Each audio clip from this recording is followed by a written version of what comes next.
Coach, you asked yesterday about the Lakers, and then when you're looking at the game as far as today, what do you feel like the teams for you guys to have? I mean, they're always the same for us, just foundational stuff, defending and rebounding. You know, that's been something we've talked about, and we just have to respect that part of the game. Offensively, getting balanced shots so we can, you know, get back in transition. Those are two things that hurt us the other night, but they're foundational for any program, any basketball team. And then just, you know, understanding what the Lakers do and who they are, who they have. You know, what they do in transition is, you know, key to their success. We got to get back and find a man and make sure we identify where LeBron is at all times and try to guard him as a team. But also understanding he's one of the best passers to ever play the game. And so, you know, there's so many things to account for when you're playing against LeBron and the teams he's on. But for sure, the transition and then in the half court, you know, showing him a wall as best you can. But he's shooting the ball, you know, the last few years from range. He's shooting it so much more comfortably, it seems, especially when he's adjusting to go to his left. You know, there's a chance he could hoist one up from 25, you know, or more. So our guys understand that. They respect this team and certainly LeBron. Now that it's official, how familiar are you with Lumberg, or what have you heard about his games? It being official, I talked to James about him about a week ago, and he told me, you know, he was getting my input on it. And I told James I trust him. I'll find out more about him as a player and a person when we finally get him. He's still got visa issues to handle before he gets here. But, you know, that's where my mind is at right now, is like the guys we have. We're grateful to have him. I'm sure for him, it's a huge deal to have all of that going on over in Russia, to be able to, you know, get a contract like this and be in the NBA. I mean, what a blessing. You know, I'm sure before all this, it wasn't on his radar. So we're grateful to have him. And I'm hearing about all the Danish fans we have now. So that's pretty cool. Yeah. See if we'll have an exhibition game there soon. I doubt it. But I'll find out more. You know, I've heard about him, but I'm talking about the personal understanding of his game and all that. You can't know that stuff until you get him. And you get him in your program and understand what he can and can't do. With the numbers versus been going up for Cam, how much do you think for him it helped that at the start of the year he talked about like how they're taking away everything that I'm good at and I need to adjust to the way defenses are playing me myself? Yeah. I mean, I think all of that adversity and stress makes you better for the tough games that you're going to face in the playoffs. You know, every round, once you get through game one, you're facing everything, and you got to be able to deal with that, the stress and the counters and the different defenses out of a timeout. So I think the early, if you want to call them woes for him, will help. I think teams adjusted to his playoff performance last year. He's just not sneaking up on teams anymore. You know, the bubble, and then last year during the regular season, he was not sneaking up on teams, but Chris was dominating the scouting report from a point guard perspective. And now coming to this season, teams were like, hey, this is the guy we have to account for. And I think that makes you better. Is that one of the signs of a good player for you, when there's not only adjustments, but then they make the adjustments to the adjustments? I guess so. I mean, I think anytime you can, you know, when teams know what you're going to do and you can still do it anyway, that's when you become a really good pro, not just a guy who's in the league, but an effective player. And I see that with him. Teams know, you know, the other day they were taking away his left hand and he was still effective, going the other way. I had to do a better job of making those adjustments in our playbook when we know that teams are trying to take away his left hand.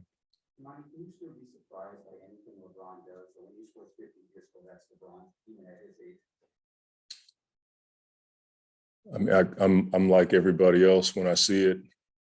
Scoring 25 points in an NBA game is hard. Just ask anybody who hasn't done it.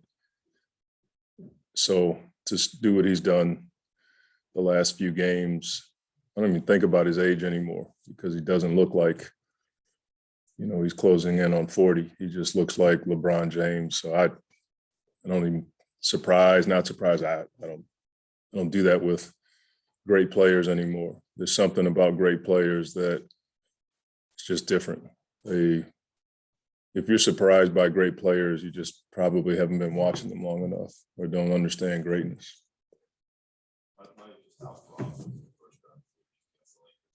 Say that again. Fraught. Okay. I felt like Muhammad Ali when he was doing the truculent thing, man. It's like, yeah.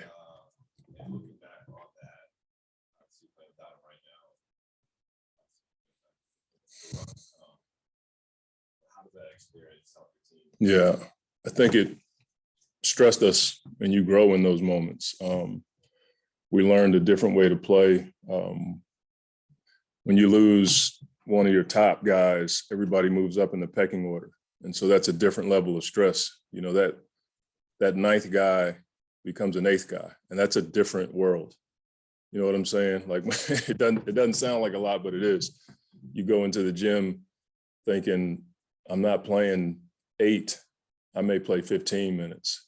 Well, that's a totally different stress on the 8th position, on the 9th guy playing the 8th position. So if you just, do the math, everybody moves up, except maybe the top 3 or 4 guys, it's all the same. But I think for the bottom half of your rotation, it stresses those guys out. But that stress, again, helps you when that top guy does come back. Now guys are stronger. They understand the importance of the details, all that stuff. So I thought it helped us.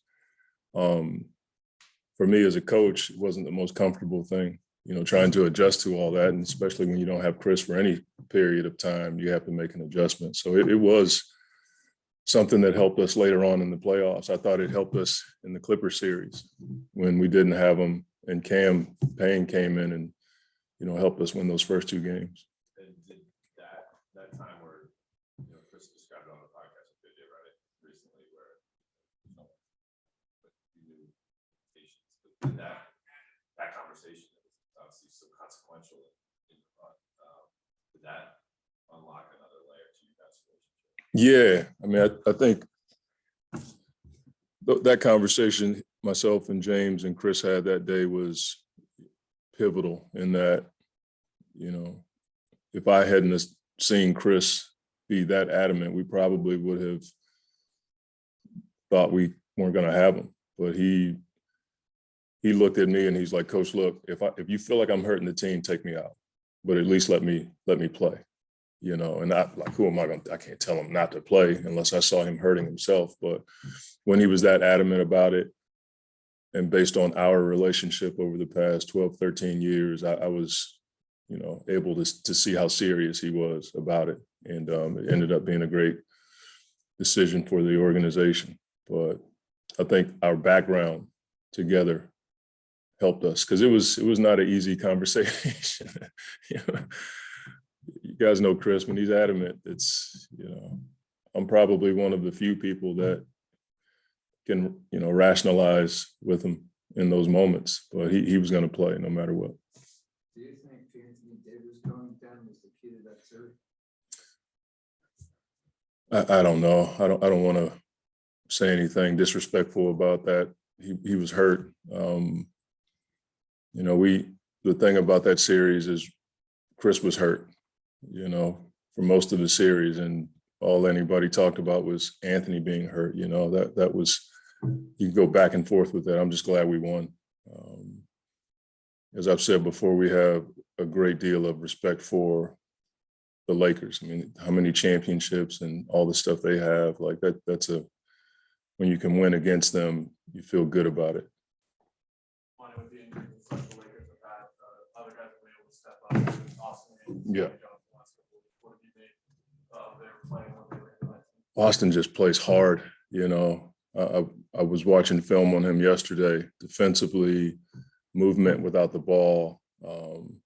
He doesn't just jack up shots, even though he can shoot the ball. And I've noticed his defense. You know, he stays in front of the ball, and Stanley's a guy who's had a lot of promise, and it didn't work out for him, and now he's found a spot. You see guys like that, you applaud them to have the mental toughness to hang in there. You know, he's a lottery talent, and he plays his role. He's playing five most nights, and it's just a big, strong kid for that height. We just want to beat him, but I have noticed those two for sure. They've taken advantage of their opportunities. Thank you. All right. Thank you.